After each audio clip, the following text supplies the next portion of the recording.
Part 1. A man wants to find out about a language course. Listen to the conversation between the man and the woman and answer the questions. First, you have some time to look at questions 1 to 4.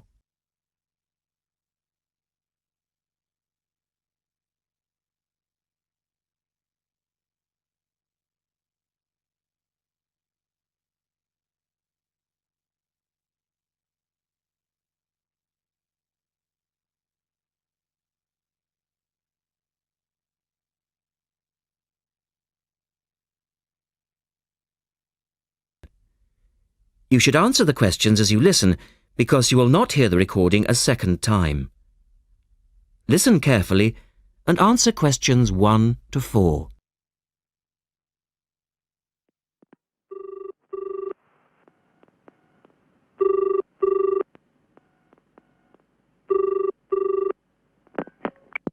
Good morning, University Language Centre. How can I help you? I'm interested in doing a language course. I did Mandarin last year and now I'd like to do Japanese. Can you give me some information about what courses are available at your centre and when they start, that sort of thing? Yes, certainly. Well, we actually offer a number of courses in Japanese at different levels. Are you looking for full-time or part-time? Oh, I couldn't manage full-time as I work every day, but evenings would be fine and certainly preferable to weekends. Well, we don't offer courses at the weekend anyway, but let me run through your options. We have a 12-week intensive course, 3 hours, 3 nights a week. That's our crash course, or an 8-month course, 2 nights a week. I think the crash course would suit me best as I'll be leaving for Japan in 6 months' time. Are you a beginner? Not a complete beginner, no. Well, we offer the courses at 3 levels. Beginners, lower intermediate and upper intermediate, though we don't always run them all. It depends very much on demand. I'd probably be at the lower intermediate level, as I did some Japanese at school, but that was ages ago. Right. Well, the next Level 2 course begins on Monday the 12th of September. There are still some places on that one. Otherwise, you'd have to wait until January or March. No, I'd prefer the next course. The woman asks the man for some details about himself. Look at questions 5 to 10.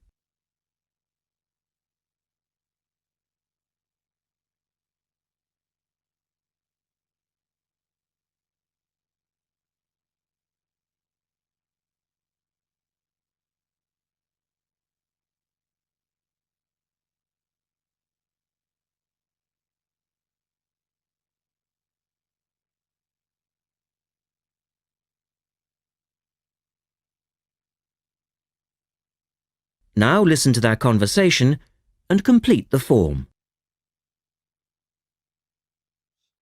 Right. Can I get some details from you then, so I can send you some information? Sure. What's your name? A family name first. Haggerty, Richard. Hagarty? No, Hagerty. Oh, OK. And your address, Richard? Well, perhaps you could email it to me. Right. What's your email address? It's Ricky45, that's one word, RICKY45, @hotmail.com. And I just need some other information for our statistics. This helps us offer the best possible courses and draw up a profile of our students. Fine. What's your date of birth? I was born on the 29th of February, 1980. 1980? So you're a leap year baby. That's unusual. Yes, it is. And just 1 or 2 other questions for our market research, if you don't mind. No, that's fine. What are your main reasons for studying Japanese? Business, travel, or general interest? My company's sending me to Japan for 2 years. All right, I'll put down business. And do you have any specific needs? Will there be an emphasis on written language? For instance, will you need to know how to write business letters, that sort of thing? No, but I will need to be able to communicate with people on a day-to-day basis. OK, so I'll put down conversation. Yes, because I already know something about the writing system at an elementary level, and I don't anticipate having to read too much. You said you'd studied some Japanese. Where did you study? 3 years at school, then I gave it up, so I've forgotten a fair bit. You know how it is with languages if you don't have the chance to use them. Yes, but I'm sure it will all come back to you once you get going again. Now, once we receive your enrolment form, we'll contact you. That is the end of part 1. You now have half a minute to check your answers.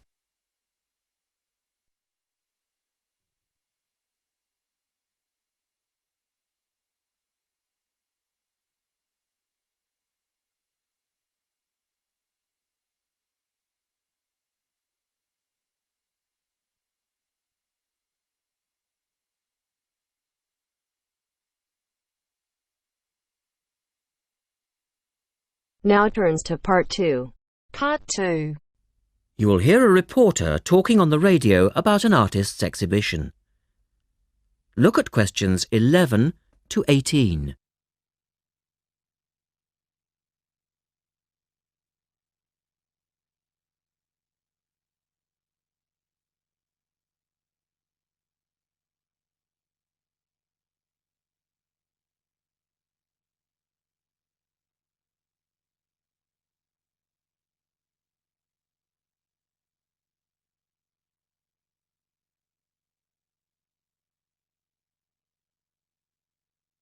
As you listen to the first part of the talk, answer questions 11 to 18.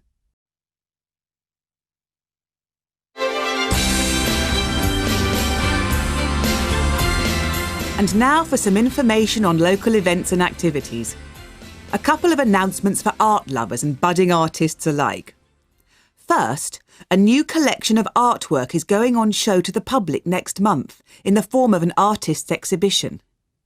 The exhibition will include many different types of art, over 100 different pieces by 58 artists from the local area. It's being held at the Royal Museum, which, for those of you who are unfamiliar with the area, is located opposite the library in West Street, right on the corner. The actual address is number 1 Queen's Park Road. It isn't difficult to find. The exhibition will run for 9 weeks and will begin on the 6th of October and continue until the 10th of December. So there's plenty of time for you to go along and have a look, and I'm sure that will be worth doing. What will you see there? Well, amongst the items on display will be some exciting pieces of modern jewellery, furniture, ceramics, metalwork and sculpture. To give you some examples, local artist Kate Main will be there to discuss her collection of pots and bowls that she has made to resemble garden vegetables. They're the sort of thing that would brighten up any dining table and range from things like yellow cabbage-shaped bowls to round tomato-shaped teapots. Prize winner Cynthia Corse will also be there to talk about her silver jewellery, all of which she produced using ideas from the rural setting of her country home. Some of her rings are quite extraordinary and have beautiful coloured stones in them. Or, if you prefer sculpture, there's plenty of that too. Take, for example, Susan Cupp's sculpture of 25 pairs of white paper shoes. It sounds easy, but believe me, it looks incredible. All of these items, along with many others, will be on sale throughout the exhibition period. As part of the exhibition, there will be a series of demonstrations called Face to Face, which will take place every Sunday afternoon during the exhibition, and these will provide an opportunity for you to meet the artists. Now look at questions 19 and 20.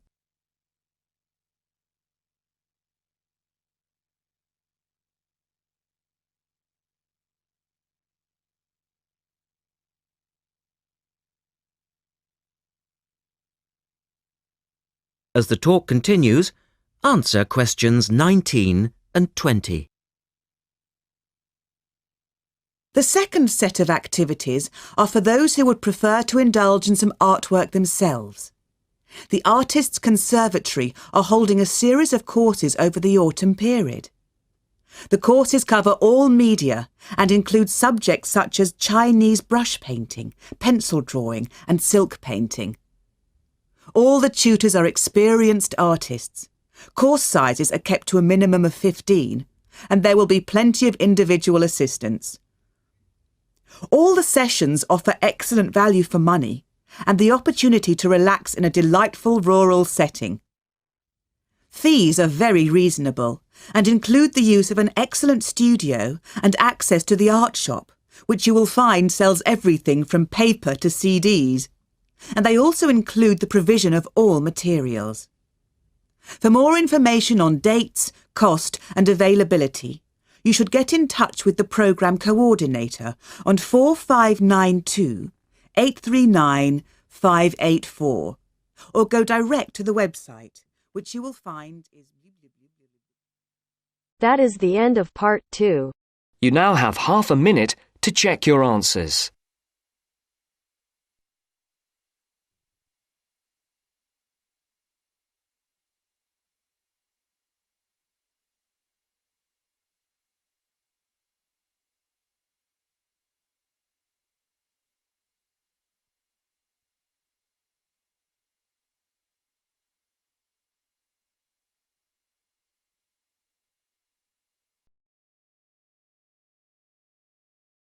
Now turns to part 3.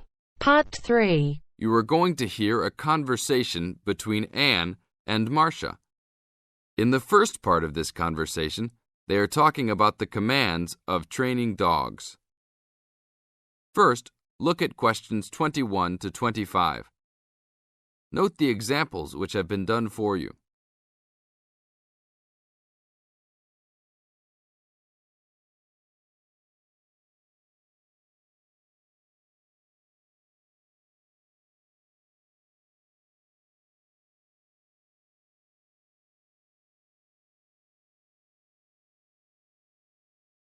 Now listen to the first part of the conversation and answer questions 21 to 25. Complete the table showing different commands for different forms of dog training. So that research paper we have to do next, the one about how are different styles of training dogs, how do you think you'll approach writing it?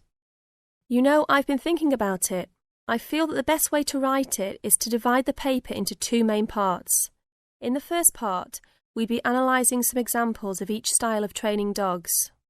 Right, what the styles are. After that we can talk about how each style can be used so that the dogs learn something different from each one. Indeed. Maybe we could draw a chart and compare examples of each style of training, one at a time. So the different kinds of training would be simple obedience training. There you would have things like teaching them to sit, stay in one place and so on. Right. So included in here would be simple audio commands like speak. Yes, basic commands are just spoken words, aren't they? And then there would be the more guard-oriented training, where the dogs are trained to know a specific place well. Patrolling and barking are probably the best examples, because most people have seen them in many places, especially in homes. And this would lead us to the attack dog training, which is physical as well as spoken, training the dog to knock someone down, and even biting if they have to. Right, so there's another category as well, sniffing dogs, which make up the searching category. I've read that in the UK, every major airport and government building has these dogs to search for all kinds of dangerous items. In the second part of the conversation, Anne and Marcia talk about all kinds of training and what kind of dogs they are suitable to. Look at questions 26 to 30.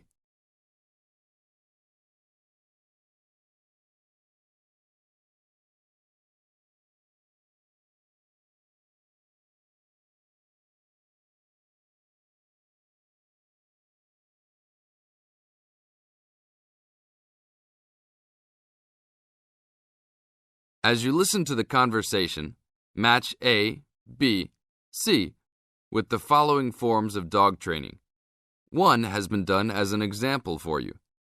Listen carefully and answer questions 26 to 30. I can believe that. Well, we have a good list to build on. We're finally getting started now, so let's try to figure out when each type of dog training should be used. I guess we can start by trying to figure out the best situation for each type of dog training. What do you mean? What I mean is whether each type of training should be used with different kinds of dogs.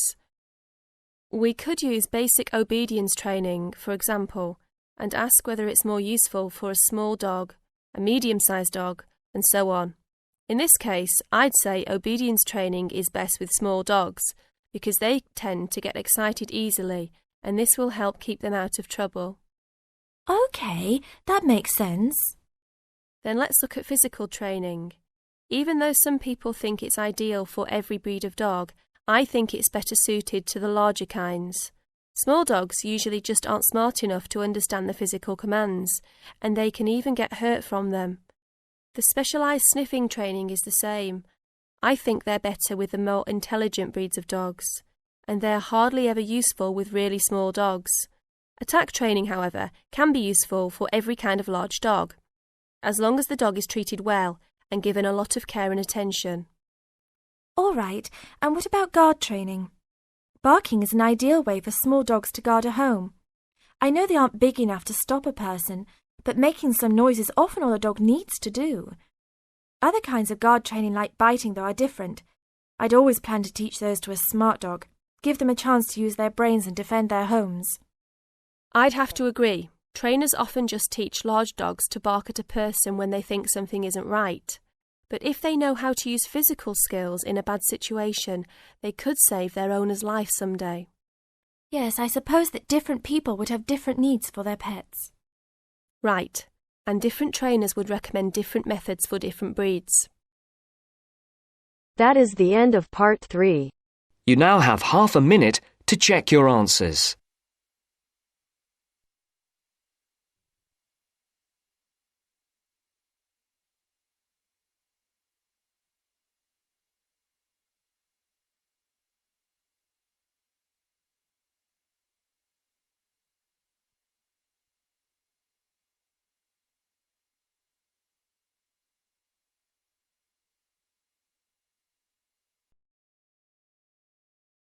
Now turns to part 4.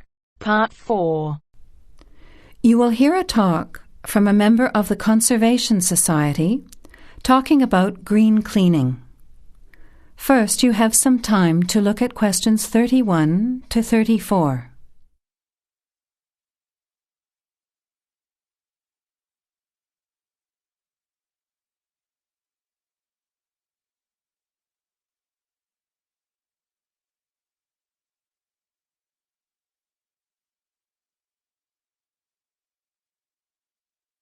Now, listen carefully to the talk and answer questions 31 to 34. Good morning, everyone. It's a pleasure to be here as a representative of the Conservation Society to talk to you about green cleaning. In other words, about ways you can help to save the environment at the same time as saving money. I'll start with saving money, as we're all interested in that, especially students who are living on a tight budget. Probably none of you has sat down and calculated how much you spend on cleaning products each year, everything from dishwashing detergent, window cleaners and so on, through to shampoos and conditioners for your hair, and then those disasters, products to get stains out of carpets or to rescue burnt saucepans. I can see some nods of agreement. Even if you don't spend a lot of time on housework, you'd end up spending quite a lot of money over a period of time, wouldn't you? We can save money on products and also use products which are cheap, biodegradable and harmless to the environment. These I will call green products. Unfortunately, most cleaning products on sale commercially are none of these, and many of our waterways and oceans are polluted with bleach, dioxins, phosphates, and artificial colourings and perfumes. Also, think how many plastic bottles each household throws away over a year. They'll still be around in landfill when you are grandparents. So we often feel there's nothing we can do to make a difference, but we can. The actual recipes are on handouts you can take at the end of the talk. The sorts of ingredients I'm referring to are things like bicarbonate of soda, eucalyptus oil, ammonia, vinegar, lemons, pure soap. Lastly, many people find they are allergic to modern products. So for all you asthma sufferers, keep listening. Nothing in these recipes should cause you any problems. An end to itching and wheezing. Now you have some time to look at questions 35 to 40.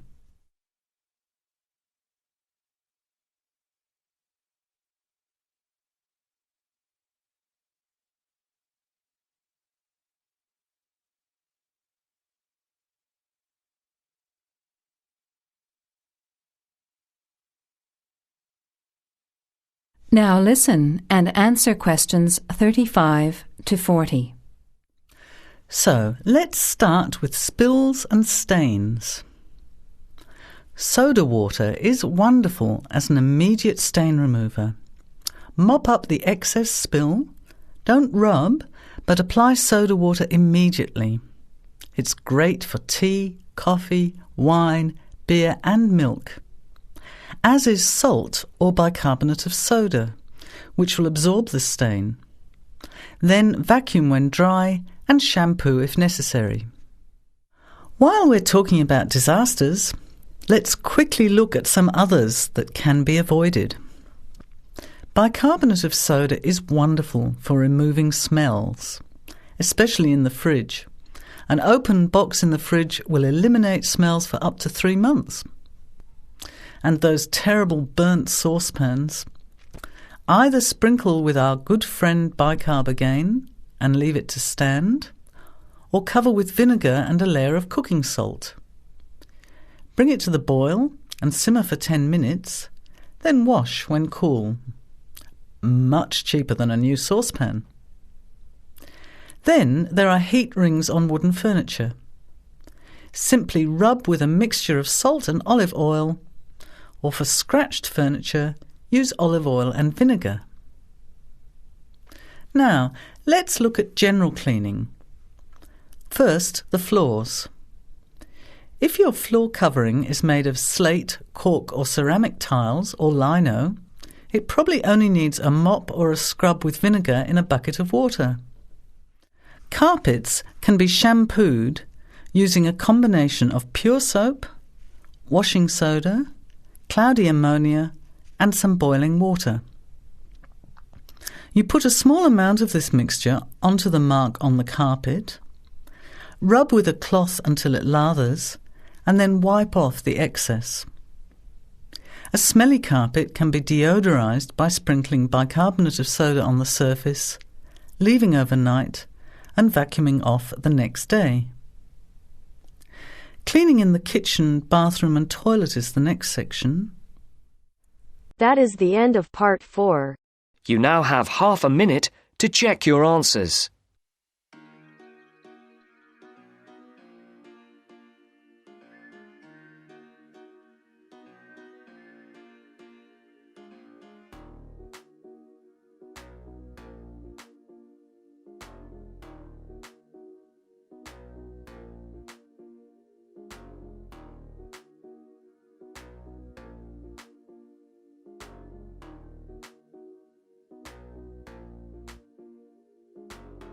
That is the end of the test. You now have 10 minutes to transfer your answers to your Ielts listening answer sheet.